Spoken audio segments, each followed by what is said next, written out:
샬롬 반갑습니다. 네, 줄리엣입니다. 자, 이번 시간에는 우리가 지난 시간에 배웠던 어떤 물질만의 특성들을 배웠는데요. 이제 그 특성들을 우리가 이용을 하는 건데 그것을 이용하여서 만약에 A라는 물질과 B라는 물질이 섞여 있으면 이걸 대체 어떻게 또 다시 분리를 할 수 있을까? 이런 것들을 해보는 시간을 가질 거예요. 우리가 이것을 이제, 화학 분야에서 굉장히 중요하게 여기는 이유는, 예를 들면 여러분, 천연 재료를 이용해서 그 안에 있는 물질을 뽑아내서, 또 새로운 뭔가를 만들어내는 것을 여러분이 많이 봤을 것입니다. 예를 들면 이제 무슨 추출물, 뭐 예를 들어 녹차 추출물, 커피 추출 이런 이야기를 들어봤을 거예요. 그래서 커피에서 카페인만을 추출해서 새로운 디카페인 커피를 만들어내는 것처럼 많은 물질에 들어있는 어떤 물질들을 제거해내는 것을 이런 방법들을 사용해서 한다는 걸 여러분이 볼 수 있습니다. 그래서 오늘 이 시간 26번째 혼합물 분리를 한번 배워보는 시간을 갖도록 하겠습니다. 자, 우리 한번 혼합물 분리부터 한번 보도록 할 텐데 첫 번째는 순물질이 무엇이고 그리고 또 혼합물이 무엇인지 한번 살펴볼게요. 자, 순물질이라고 하는 건 여기 나온 것처럼 다른 물질이 섞이지 않고 한 가지 물질로 이루어진 물질을 이야기합니다. 그래서 한 가지 성분의 성질만 나타내고 녹는 점, 끓는 점, 밀도 등이 일정한 것을 나타내죠. 그리고 가열 냉각 곡선에서 수평한 구간이 나타납니다. 예를 들면 우리가 나타낼 때 이렇게 하는 이런 수평한 구간이 나타났었죠. 고체, 액체, 기체를 할 때 이런 거를 우리가 순물질이라고 합니다. 만약 순물질이 아닌 것들은 이렇게 해서 굉장히 불분명하게 나타내기 때문에 얘는 아니고요. 이게 맞는 거죠. 자, 그리고 이제 이것들을 또 조금 더 나누게 되면 호 원소 물질과 화합물로 나누게 되는데요. 호단소 물질은 한 가지 원소로만 이루어진 물질, 이것도 순물질이고요. 두 가지 이상의 원소로 이루어졌지만 걔네들은 뭘 하고 있나요? 결합을 하고 있는 거죠. 예를 들면 물의 경우를 보면 H2O 이렇게 해서 O가 하나에다가 H가 두 개로 붙어 있는 경우이죠. 그러나 이것도 한 가지 물질로 친다는 거죠. 자, 이런 거는 우리가 또 문제로 한번 살펴보도록 할게요. 자, 혼합물의 경우에는 여기 보시면 뭐라고 나와 있나요? 그렇죠. 두 가지 이상의 물질이 섞여 있는 물질이다 라고 나와 있고요. 성분 물질의 성질을 그대로 가리고 혼합 비율에 따라 녹는 점, 끓는 점, 밀도가 다르다 라고 나와 있어요. 그리고 분리법은 물리적 방법이다 라고 했는데 이 물리적 방법이다 라고 얘기하는 게 뭐냐면요. 바로 기계로 분리할 수 있다는 거예요. 그래서 기계가 반드시 필요합니다. 또 그리고 아까 이제 제가 얘기했던 것처럼 수평한 구간이 나타나지 않거나 여러 군데 나타난다 이렇게 하죠. 자, 근데 이 혼합물에는 두 가지가 있습니다. 균일 혼합물과 불균일 혼합물인데요. 균일 혼합물의 경우에는 성분 물질이 고르게 섞여 있는 겁니다. 그러니까 퍼센테이지가 같은 건데 여기는 외워줬으면 좋겠어요. 여기 잘 안 보이죠? 공기 하고 설탕물 여기 있네요. 이 두 가지는 외워주시기 바랍니다. 공기하고 설탕물. 그리고 또 고르지 않게 섞여 있는 물질들이 성분 물질이. 그래서 여기 보면 여러분 흙탕물 같은 경우에 흙탕물은 어떻죠? 흙탕물은 만약에 가만히 놔두면 그쵸? 흙탕물을 놔두면 시간이 지나면 어떻게 될까요? 시간이 지나게 되면은 물이 있는데 여기 이렇게 흙이 가라앉아 있는 걸 볼 수 있죠. 이런 것들을 불균일 혼합물이라고 해서 밑에 뭐가 가라앉는 거예요. 과일 주스도 마찬가지죠. 과일 주스도 이렇게 이제 해당하는데 이런 것들을 우리가 균일 혼합물 또는 불균일 혼합물이다 이렇게 나누게 되죠. 자, 그래서 이제 숙제는 요거를 쓰시고 외우시기 바랍니다. 쓰고 외우셔요. 자, 그래서 순물질, 그 다음에 혼합물이 어떤 식으로 나누어지는지, 그리고 제가 아까 말씀드렸던 혼합물의 공기, 설탕물 이런 것들도 다 혼합물이다 라고 말씀을 드렸습니다. 자, 그럼 이러한 혼합물을요 어떻게 분리하느냐라고 했을 때 첫 번째 방법은 증류라고 하는 방법이 있습니다. 증류는 뭐냐면 혼합물을 가열할 때 끓어나오는 기체를 냉각한다라고 했어요. 그래서 순수한 액체를 얻는다. 자, 예를 들어서 제가 어떤 물질이 있는데 이게 A랑 B라는 아이가 섞여 있는 거예요. 근데 이 A는 예를 들어서 한 70도씨만 돼도 물이 끓고요. 얘는 100도씨에서 끓는 물질이라고 해봅시다. 그러면 제가 이거를요, 물을 가열을 하는 거예요. 말 그대로 가열을 하는데 약 80도씨까지 끓였어요. 그러면 뭐만 기체로 증발을 하게 될까요? 당연히 A는 기체로 나오게 되고 여기에는 뭐만 남게 될까요? 그래서 B만 남게 되죠. 여기 A는 다 나오고요. 그러면 이 기체, 얘는 지금 무슨 상태예요? 기체 상태이거든요. 얘를 모아서 이제 차갑게 다시 온도를 낮춥니다. 그러면 다시 액체로 됩니다. A라는 액체가 나오게 되죠. 그래서 A 액체와 B 액체 이렇게 둘을 나누게 되는 거죠. 이 방법을 바로 증류라고 얘기합니다. 자, 그래서 여기 보시면 물과 에탄올의 혼합을 분리해서 보면 이 부분에 보면 여러분 수평하지 않죠. 수평하지 않은데 계속 올라가면서도 약간 이렇게 그쵸 기울어지는 이 상황에서 뭐가 나오게 될까요?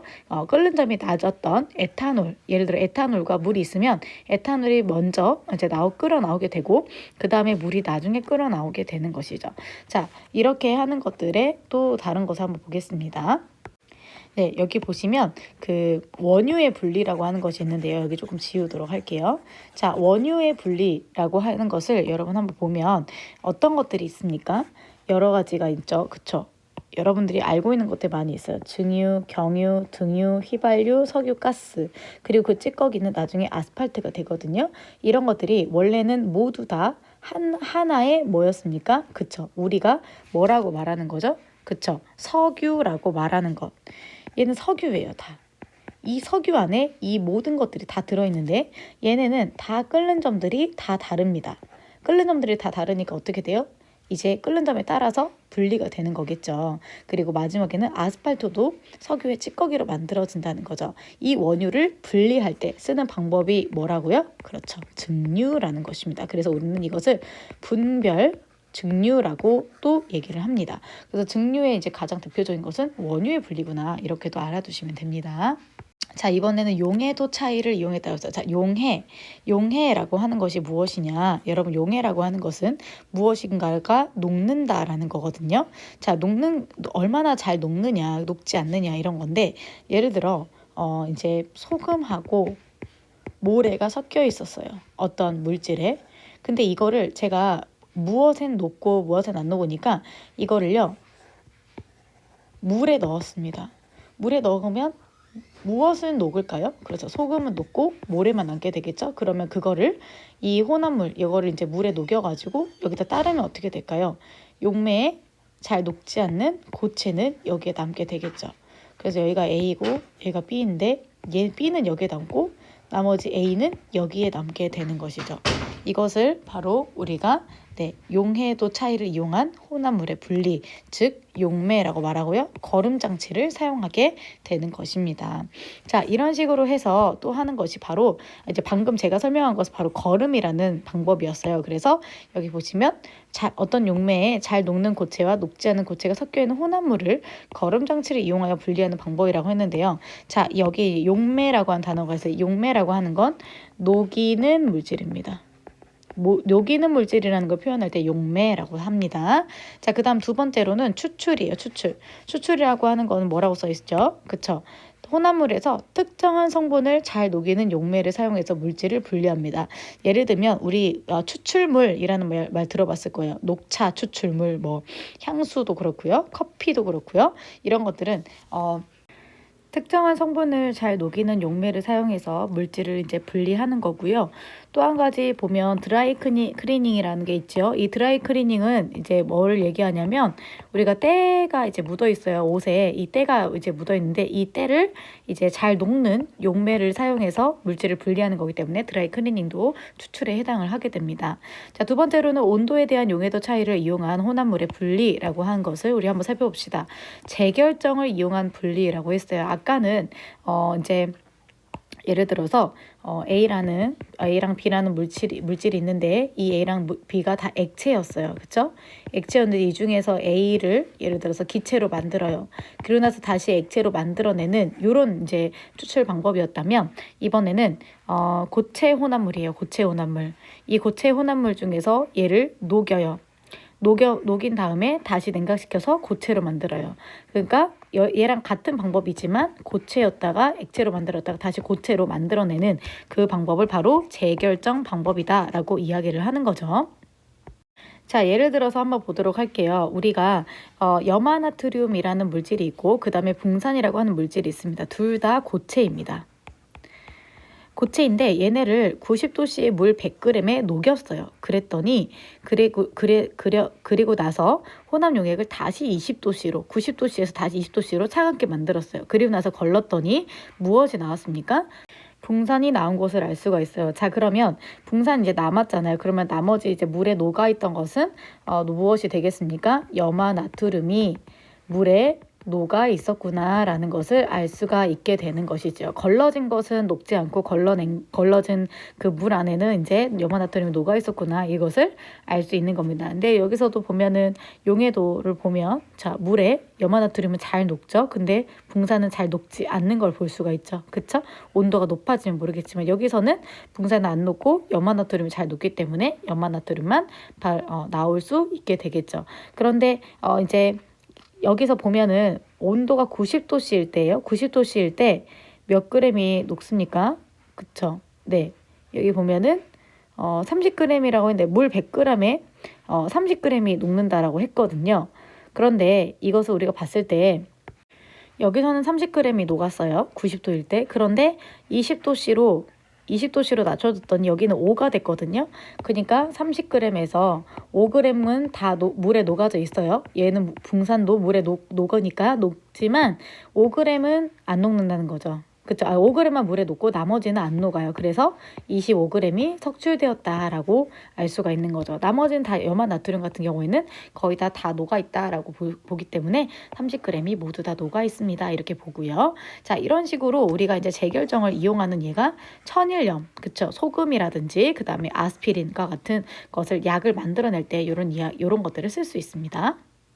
자, 그리고 이번에는 밀도 차이를 이용한 혼합물 분리인데, 자, 이 밀도 차이는 좀 많이 나와요. 자, 특별히 요거 두 가지 한번 보도록 할게요. 자, 좋은 벽시하고 축정이하고 요 둘 중에서 소금물에 무엇이 더 많이 뜰까요? 보니까 축정이들은 물에 위에 떴고 얘는 이렇게 가라앉았습니다. 이걸 보고 우리는 밀도 차이다라고 보는 거예요. 밀도라고 하는 거는 밀도가 뭐예요, 여러분?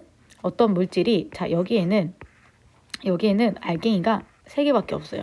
네, 똑같은데 여기는 알갱이가 엄청나게 많이 있어요. 자, 그러면 이게 밀도가 높은 거예요. 그러니까 서로 밀집된 정도, 주변과의 거리들이 어때요? 되게 짧죠? 이럴 땐 밀도가 높다고 하고요.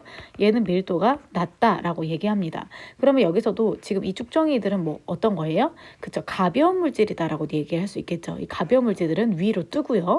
그쵸? 무거운 물질들은 아래로 가라앉습니다. 그래서 이제 좋은 벽시 고르는 거, 이런 것들도 이제 밀도 차이를 이용해서 할 수 있고요. 색깔을 좀 다르게 해볼까요? 신선한 달걀과 오래된 달걀, 무엇이 가라앉습니까? 오래된 달걀은 위로 떠요. 왜 그럴까요? 이 오래된 달걀은 왜요? 가스가 찹니다.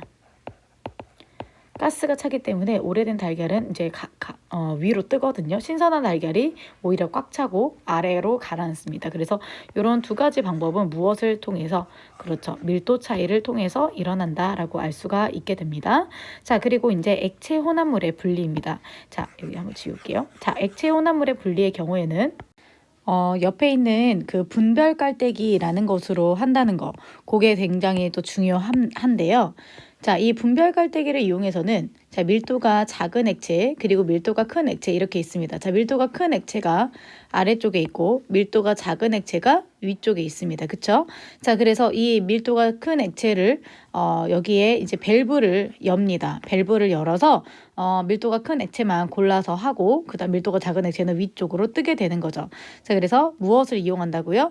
분별 깔때기. 무엇을 이용한다고요?